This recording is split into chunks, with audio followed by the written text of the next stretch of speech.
Okay, well, happy Wednesday morning to you all. It's about 10:30 in the morning, I think, right? It's 13th of January, 11:15. Geez, I'm way off. About 54 degrees this morning, and Fatty with the Firearm, Nick, is down visiting me for a couple days, and we're just goofing off. And it's a little chilly today, not near as cold as it was yesterday. Yesterday was pretty rough because it was cloudy, very humid, very chilly. Some wind. Windy, yeah. Yeah. We were going to ride a little bit.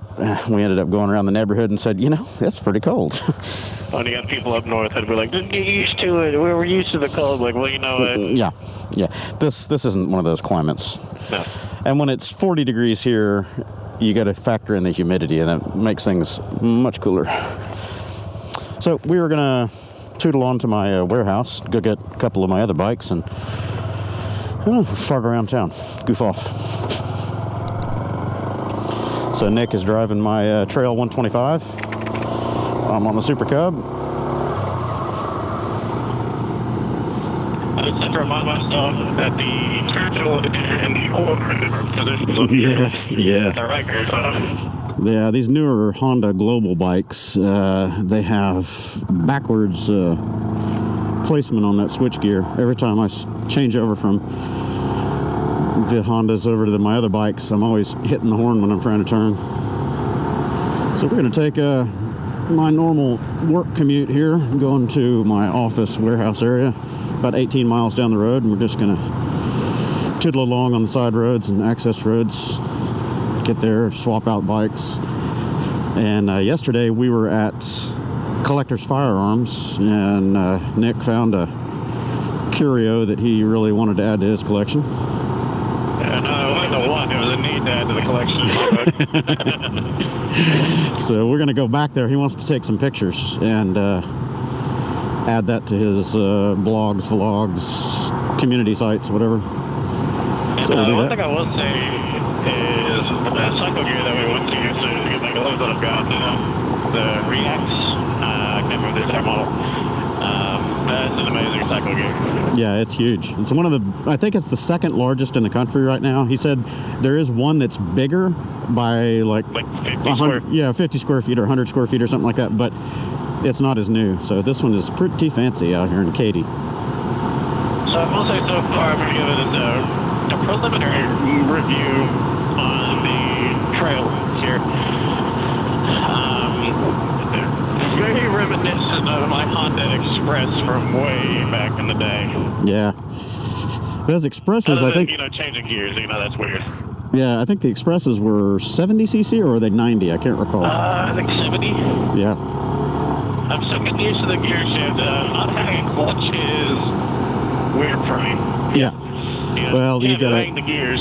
Right, and it's the release of the lever that determines how smooth your shift is. So you just have to release it slow, and you still have your right signal on there, blinky. No auto-canceling signals here. I'm sorry that I'm used to, amenities. Yeah. That should come standard on. I've tried not to get used to it on the Riker because I know that I switch back to my other bikes and they don't have auto-cancel, so... Yeah, like right there, it's weird.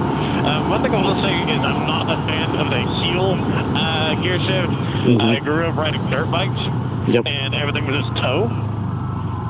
So... Yeah, that's a pretty divisive, or divisive topic, is that heel shifter. And on a trail bike, I don't really know how useful that heel shift is going to be. I think it might be more of a hindrance than a benefit. So I'll probably be removing that in favor of just a regular toe shifter on there. Well, I'm not saying that, if you're used to a heel shift or a toe shift, I'm not saying either thought process is right or wrong. I'm just saying for me, I am far more comfortable with the toe shift than heel. Right. It's just what I've always used. This is, I think, maybe the second bike I've ever been on that had heel, and the first one was a Harley Police bike, and I'm like, I'm just a toe shifting. Yeah. Well, standing up, if you're off-roading, I can't imagine getting up on the heel portion would be easy, because you'd have to really shift your weight around, you know, to balance your weight on the pegs in order to activate the heel part. So I don't think I'll use it in that capacity, but we'll find out. One thing I will say is having the clusters so far down and away is weird. Yeah. I don't know if you're going to make this. Nope, we're going to just turn right. Screw it. Yeah, the cluster on this one is even further down than on that one. That one is more out in front. This one you have to look down. It's almost like it's between your knees. Yeah.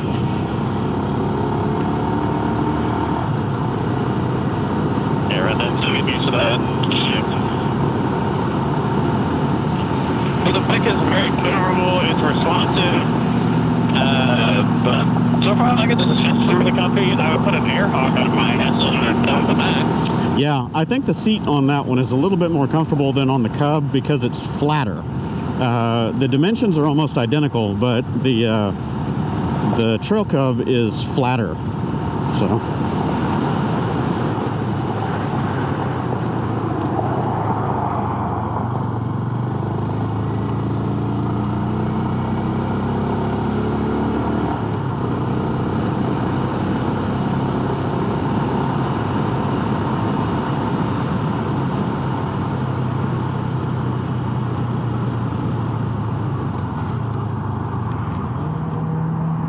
I wish it had a gear indicator. Yeah, the Trail needs a gear indicator. It's very handy on this one. And people that don't own these don't realize how handy that is. It's a safety thing, kind of, sort of, because with these semi-automatic transmissions, and particularly here in the United States with the way the shift drum works, is neutral is at the bottom of the stack all the way down, and then it's 4 up for your gears. So when you come down to a stop, you just, you know, you keep mashing down. Well, on a normal motorcycle, you mash all the way down and you just keep pounding on it until your heart's content, and you're going to be in first gear. But with these, you're in neutral. So you go to twist the throttle and then there's nothing there. It's not a scooter. You got to be in gear. And it's weird because I'm used to all the way down to 1, neutral, 2, 3, yeah, it on right. And you only hit neutral if you're trying for it, usually. Yeah. Because you got to be deliberate about that half shift, so. Yeah. So it's not the same as I'm used to. It just feels weird banging it all the way down to the neutral, and then be like, oh yeah, I just come up. Yeah. But that's more like a car than, you know, as far as this has been waiting. Right. And I guess I just need to train myself on that one, just to go all the way down and look for the neutral indicator and then come back up 1, you know. Yeah. Or just count them, but at least on the Super Cub here, I can look down and see, yeah, okay, I'm in 1 or whatever. Hey, let me get in front of you and you can get some test shots of this thing. Sure, come on around. And when we come up to the light, we'll be side by side, like best friends.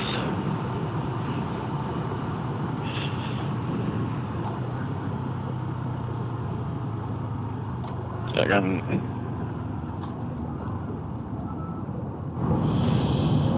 And it is weird to be in gear but not on a clutch, you know. Yeah, exactly. Trail 125. Sorry for my fat body.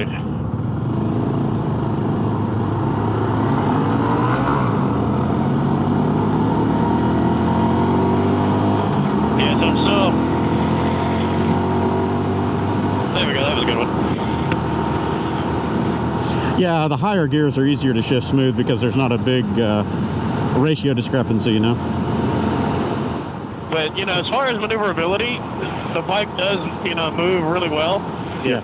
It leans really nice, though. Like, I'm very impressed with this. And the fact that this is only 5K. No, before the day is done today, this thing will have 4,500 miles on it. I thought I had 47, but I don't. It's 4487 right now. On this cluster is it needs to be brighter. Like, I can barely see. Yeah, that gauge is very hard to read, so I'm going to be replacing it with something different. Opmid, O-P-M-I-D. It's a Japanese company.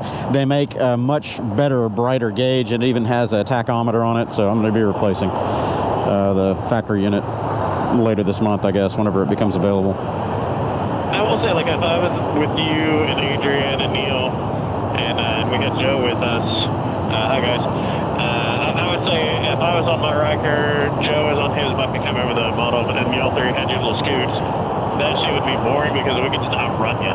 Oh, yeah. Yeah. But if we were Yeah, it's all always on good one to of these, keep oh, on. there'd be some of the funnest shit. Yeah, I was kind of musing about that idea that last time I was out when Adrian and I took the Cubs up to Arkansas and Missouri and all that. It would be so much fun to have a group of experienced sport bike riders, you know, people that are used to really getting rambunctious a little bit. Yeah. Put them on Super Cubs and go railing through those mountain roads, because you could run these things flat out and never even touch the brakes. And it would just be so much fun. Yeah, get somebody who's used to, you know, actually, for real, getting the bike low. Oh, yeah. Instead of just kicking their leg out on a turn, like, dude, your bike, you're not that low. You're like, come on. Exactly. Yeah, drag a knee, drag an elbow. Yeah, so I'm flat out, you know, doing 53, 54.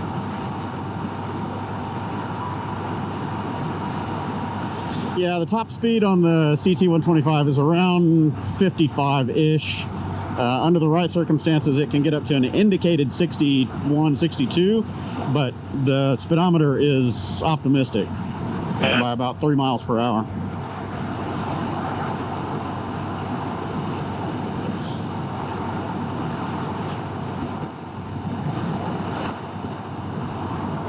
And the horn on this thing's so cute. That's cute. This guy that just passed me in that SUV, his tires are so flat. Both tires on the right side are probably running about 5 pounds of pressure. Coming up on your left.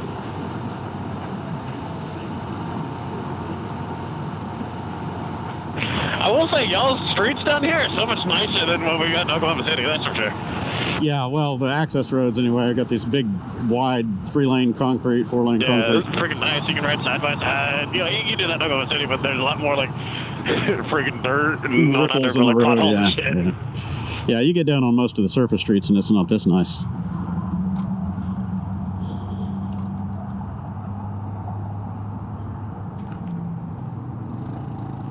I can't smoke it. No, it won't be. You'd have to get up off of it and kind of get the back end started before it would spin. And no, folks, my nasal stuff is not coronavirus. I am allergic to cedar. And down here in Houston, they are having a cedar issue. Oh, yeah. And my allergies have been killing me. Yeah, there were reports So if on you hear me the... sniffling, it's freaking crap in the air. Yeah, there were reports on the news that Austin area, kind of north of Austin, people were getting hospitalized because of cedar fever. And they were wondering if it was COVID, and, you know, do the test and it comes back, no, it's just allergies to cedar. Yeah.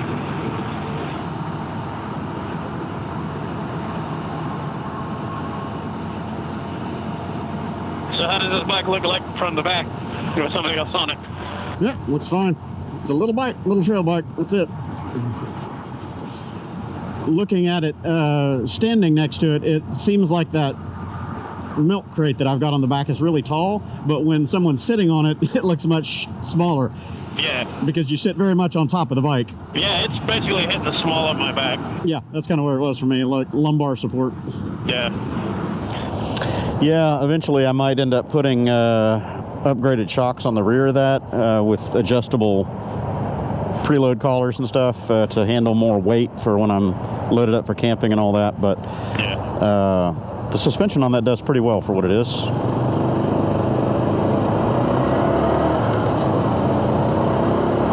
Yeah, but I'm trying the heel shift, and you know what? It's growing on me. Yeah, once you get used to it, but it's growing on me. Yeah. Once you get used to the slow release, you can shift it smooth and it's great. Yeah, my shifts are really, really smooth on it. It's still coming down, learning, you know, what speeds I shift at and all that other stuff. Right. Yeah, so it'll be tricky. There's no rev match with this. Yeah. Well, you can rev match it, but it's delayed. It's hard to do on the downshift. You have to rev match or slightly hold the throttle open right as you're releasing the lever. So it's not the typical timing of most sport bikes or regular motorcycles. Well, this thing's able to get, you know, 225-pound man up to 55, 56, so... Yep.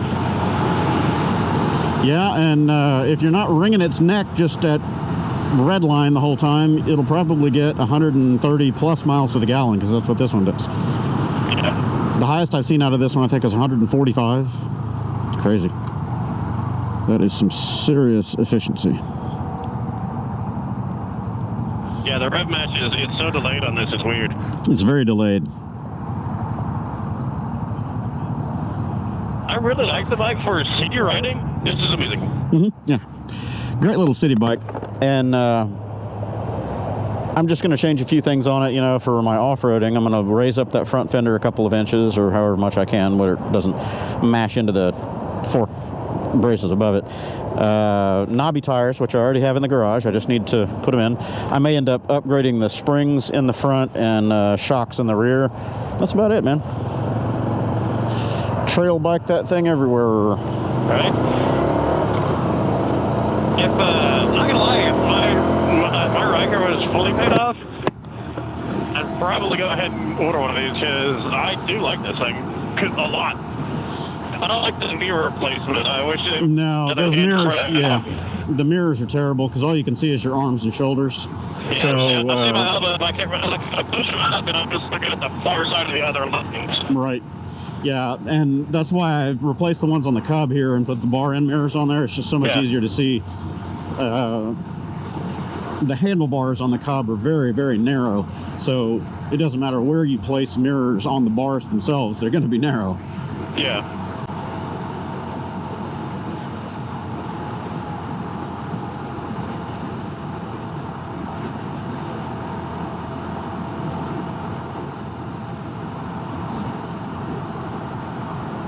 But so far, I'm really enjoying this thing. Well, from what I'm hearing, it might... You or Adrian and, or Neon want to, ride these things forever. Yeah, from what I'm hearing, that might be the only one in Texas right now. I don't know. I haven't seen anybody else posting anything about it in Texas, and I know that I was pretty much the first one in Texas, but I don't know if I'm still the first or the only one in Texas. So, yeah. I don't know. Yeah, so I'm going to... Oh, he's got him, he's got him. Oh, he's got him. Shift on me. So yeah, I need to do the maintenance on this one. I got to check the valve lash. I need to go ahead and do another oil change while I'm at it. The rear tire is pretty squared off. It's not bald yet, but it's getting there. Yeah. So I'm going to put a set of Michelin's front and rear on it. And chain, and that's it, really. There's not much maintenance to do on these little things. No, I think they're very simple. Checking the valve lash on it is about a 15-minute operation, 20 minutes maybe. Also, the only thing you need to do on the Trail Cub here is this milk crate needs to be like a wooden Japanese crate. Like that. Yeah, I would love to find a Japanese beer crate, or even a noodle crate, but Asahi or Kirin or something like that. A beer crate would be better. Up, like, if anybody that works at Kirin is watching, send Aaron a wooden crate. That'd be great. That's right. Oh, rear brake. That's the other one that I needed to address. I got to pull the rear wheel off of it. I'm changing the tire anyway, but I need to clean out my rear brake drum and check the brakes because it's squeaking. I started doing that on my second Arkansas trip. That'd be annoying. It's probably just dusty in there. It's banged out.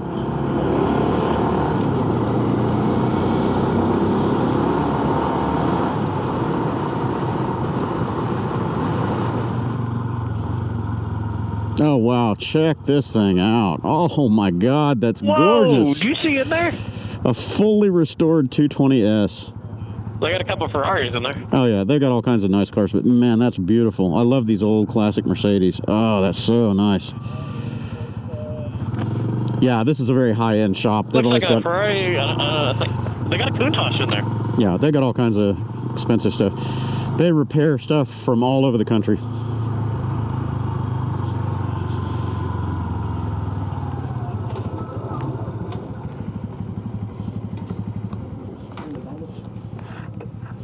All right, we've arrived. So if you're neutral, you kick it down, it stays on. Mm-hmm. Yeah, it's an ignition interlock. Interesting. Okay, so we are re-biked here on another Honda. We were gonna take the sport bikes out, but he decided he wanted to ride this little naked 500F, and I said, okay, well, I'll ride the X, and then we'll swap them off in a little bit, so he can see the difference between the naked versus the get my impression. quote unquote adventure style bike. But it's, you know, it's still just a standard bike. It's not really adventure. Yeah, it's been a long time since I've been on a sport bike, so we'll take it easy. And we probably need to go over to Costco just down the road, kick up your side stand. We need to go to Costco and check our tire pressures. Yeah.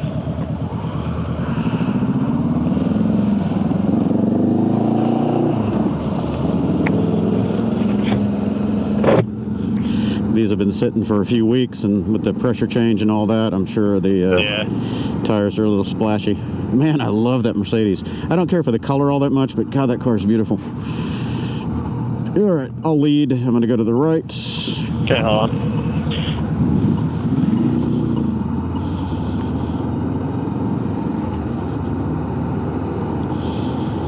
Yeah, this one's feeling a little splashy.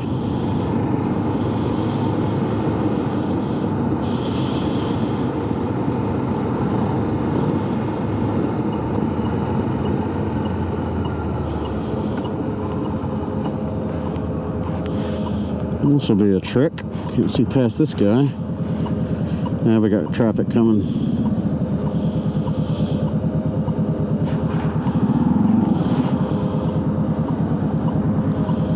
Still got traffic.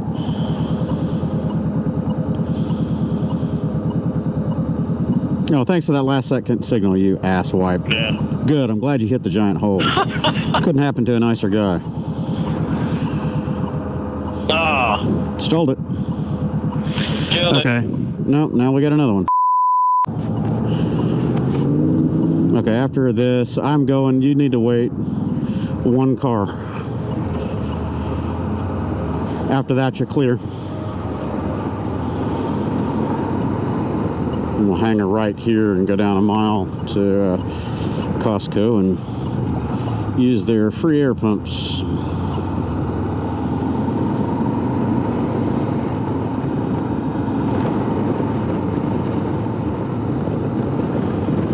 Yeah, both these look like half a tank of fuel. Mine's half. You said yours is half? Yeah, about half. Okay. That's plenty. That's well over 100 miles on these bikes. Staying warm enough in your jacket? Yeah, that's fine. It's a mind over matter type of thing, and since I don't have a mind, it really doesn't matter. There you go. You know, I've done a decent transition back to two wheels. It's been a long time since I've been on. Yeah, and these are easy bikes to ride. They're not high stress or difficult or anything. Not like you. I don't want to wreck your bike.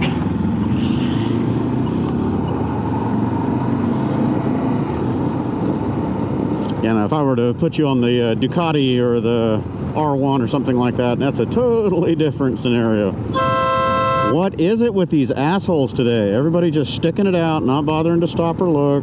Yeah, what kind of horn you got on that thing? It sounds dual-toned. It is. It's an air horn. It's amazing. Better than this thingy. Well, that one's an upgraded horn. It's not factory. It's the same brand, Denali, but it's not as loud as this one.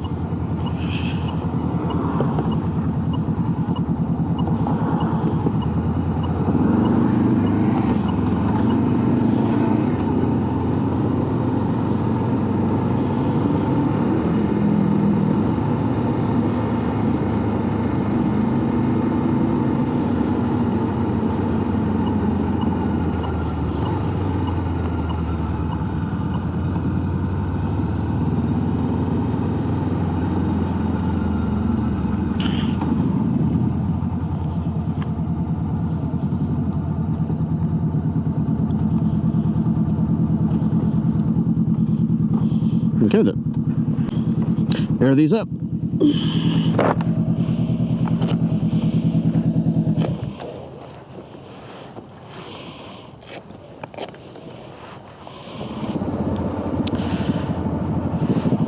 I'm still getting used to this thing.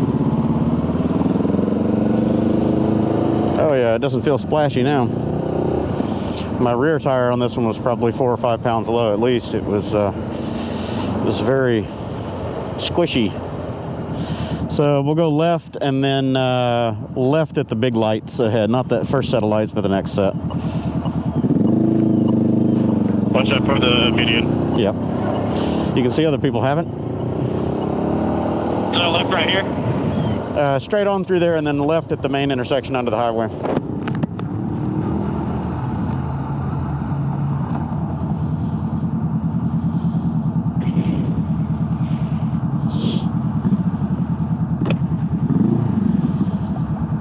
It's fun being back on the sport bike. But I'm not gonna beat it up. No, this thing is can't hurt that bike. Well, if you drop it, you can, but yeah, motor-wise, no. You can flog the piss out of the engines on these things. It doesn't hurt them. Yeah, these neck gaiters are a godsend. Oh yeah. Yeah, I still have mine pulled up over my mouth just to keep my chin warm, but Same. see, this groove pavement right here is what gives my Riker fits. It's all over the road, man. Yeah. On these bikes, you barely feel it.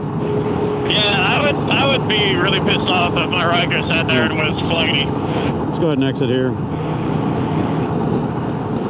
We'll go another route. Voss is the road that we need, but I don't want to mess with that construction, so I don't know. We'll figure it out. We might go around it by half a mile or something. Yeah, I do want to do some highway work with this. You know, nothing stupid. Just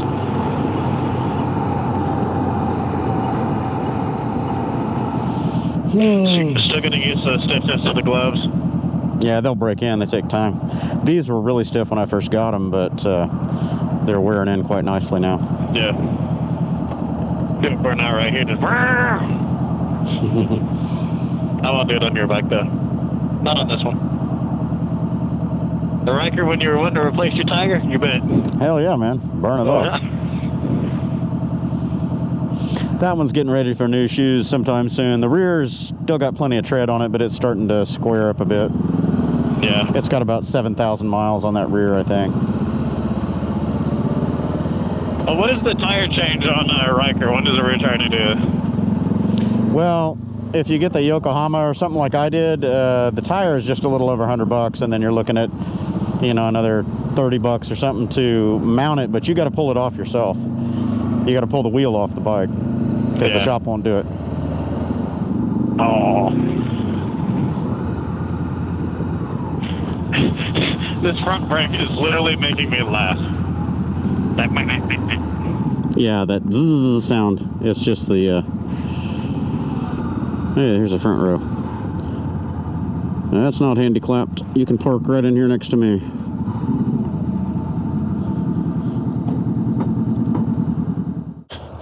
Okay, so Nick and I just finished playing over here at Collector's Firearms again. He got a bunch of pictures that he wanted. Took a few photos. Photos of the guns, photos of the bikes, photos of the place. Yeah, I didn't spend any money today. Spent almost $500 yesterday. There's a couple guns in there that I can, you know, there's one that I really like to pick up in there. Yeah. But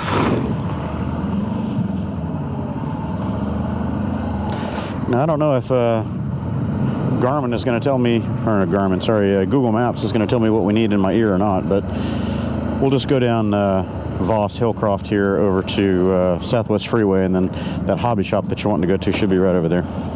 okay.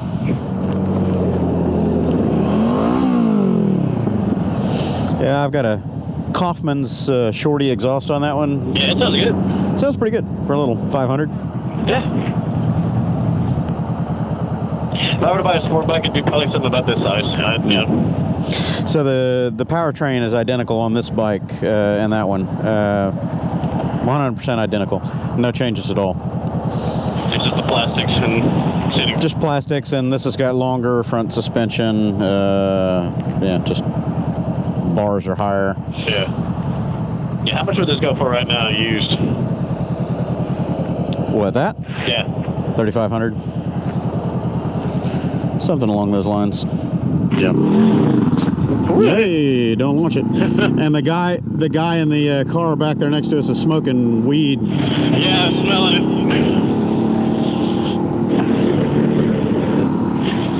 So want to put that in the video. Like, too late. All right, so watch your left traffic here, because this gets dicey. It merges out, and there's usually a little contention for lanes here. And we want to get over and away from these right lanes, because this is the 610 junction. Yeah. And everybody's going to be stopping.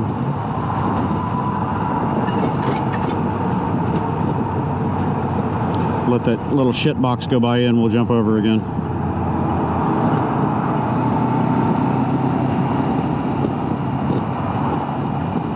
So Google is saying go 4 miles. Yeah.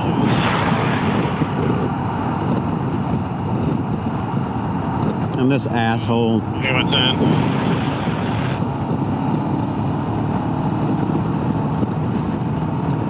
Fuck this. Just get away from these assholes.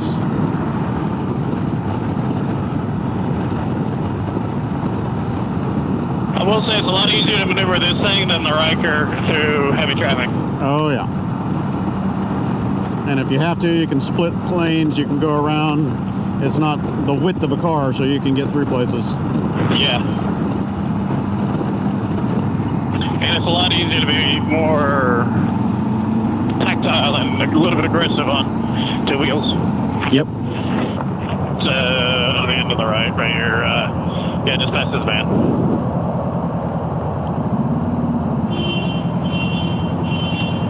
Is that you? Nope. Somebody else. Be sure and leave the bike in gear so it doesn't roll back. Yeah, just pull it next to me.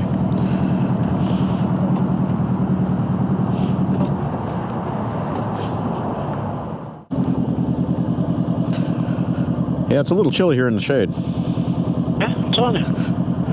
But I'm telling you what, though, these gloves, yeah, they're... Feeling good? Yeah. Okay, so we're going to come out of here, and we got to go across to Shepherd and then head north. Okay, I'll follow. All right, so we are headed out after our relaxing little lunch. Sat outside. It's chilly, but not cold. Good food.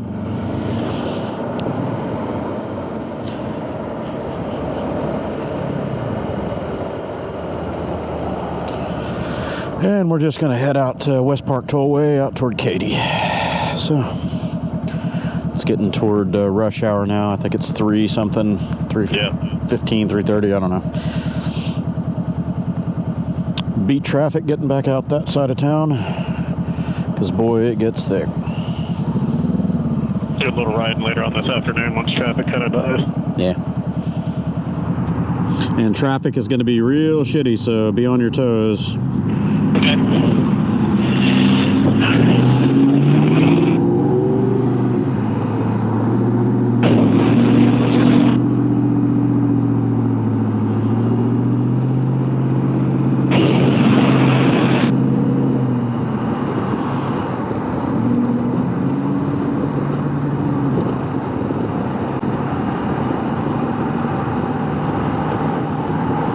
Clear to the lane, yep.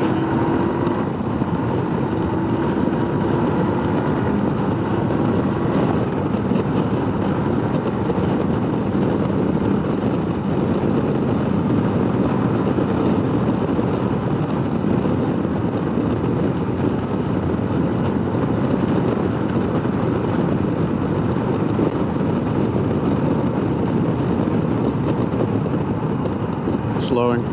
Yeah.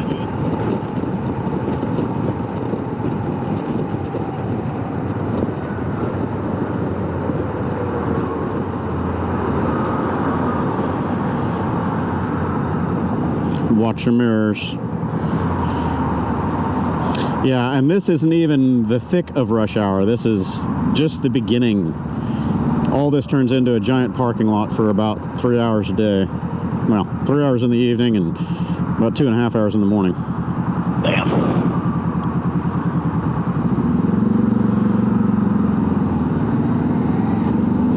And lane splitting here is not legal, but if it gets really bad, I do it because it's dangerous to be sitting in the back of a line of cars Yeah. Well, the thing is, though, like in California, the reason it is legal is because they found it actually helps with the flow. Oh yeah, it absolutely helps the flow of traffic, and it's much safer for motorcyclists on average, as long as you don't have the, you know, idiot squids that are blasting through cars 50 miles an hour faster than traffic. You know, that's just dumb. But yeah, that's stupid. But no, yeah, like I would do that. But yeah, it's safer for, you know, motorcyclists. It helps with the flow of traffic. Yep. Yeah, it shortens the queues. That's what it's all about. It's essentially adding lanes to traffic is all it's doing, so you get more through in the same amount of time. Yeah. And generally speaking, bikes can always accelerate quicker than cars anyway, so when they filter up to the front of the line at a light, they can just get the hell out of the way.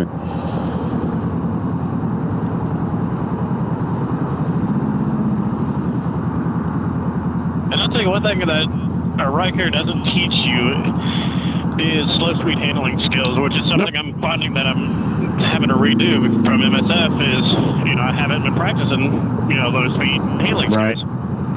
Well, something that I learned a long time ago, I mean, I've been riding street bikes since I was 14 legally. Legally.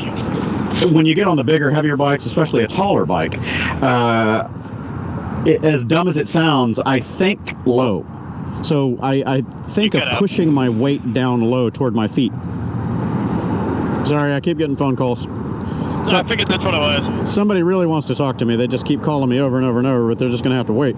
Anyway, what I was saying is, as silly as it sounds, I think low. I think about pushing my weight down low, and what that does is it makes you steer with your feet, with bias on the pegs, and it helps you concentrate on the balance of the bike and less of the balance of your body, because most people think of balance with their shoulders. In low speed maneuvers, you always want to think balance with your butt, because that's what balances the bike. Yeah, and you think of it, you're pushing with your feet on your low speeds. That's it. So I think low. I push all my weight low if I can, and it helps to balance the bike, and you can poke it along at 1 or 2 miles an hour usually and not ever have to put your feet down.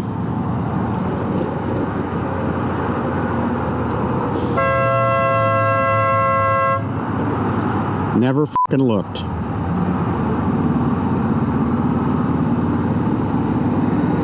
The problem is we're on camera, so...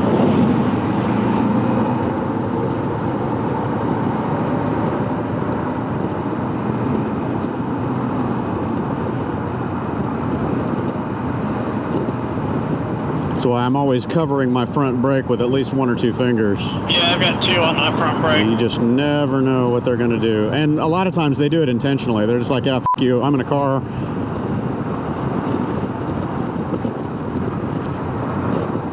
I get all these wise-ass commenters that are like, cars don't want to hit you. You're the one that's in the way, you know. And I think, oh, go f*** yourself.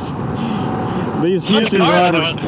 These Houston drivers... To hit me. It's the driver, though. Exactly.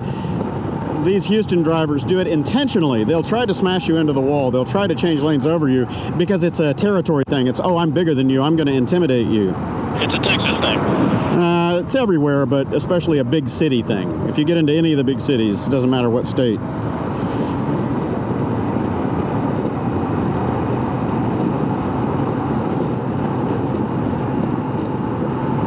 Go ahead and get around these people. That dipshit's on his f***ing cell phone. Oh. Sitting there, he had his cell phone up in front of his face texting. Yeah, that's how you kill people. Yeah, so out here at highway speed on that bike, it doesn't have much of a windscreen, so you might have to tuck all the way down, you know, almost put your chin on the tank bag, and it helps break up the wind a little bit. Yeah, no, it helps. Yeah, getting down here like this, it does help. Yeah. Yeah, that little windscreen does help, because without it, there's just no wind protection at all. Yeah, none.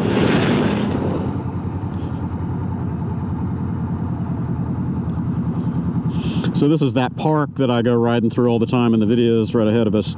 Okay. The, whatever it is, George Bush Park. I've got 1 bar gas. Yeah, we'll stop and get fuel over at Shell on the way home. Fill these up for tomorrow. Let me have fun on this. Oh, yeah, man. Yeah, for the claw.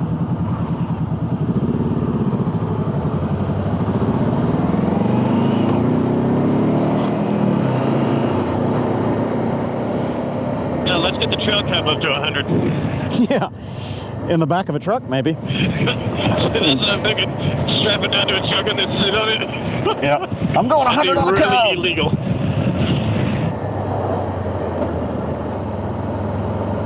That'd be exceedingly illegal.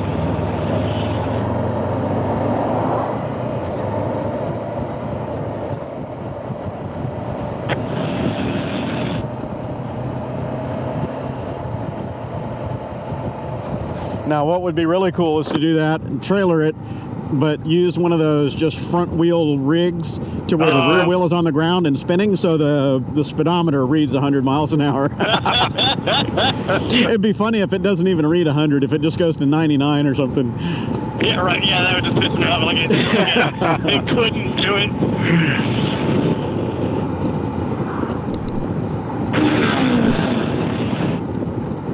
I'm just having fun right there. Don't mind me.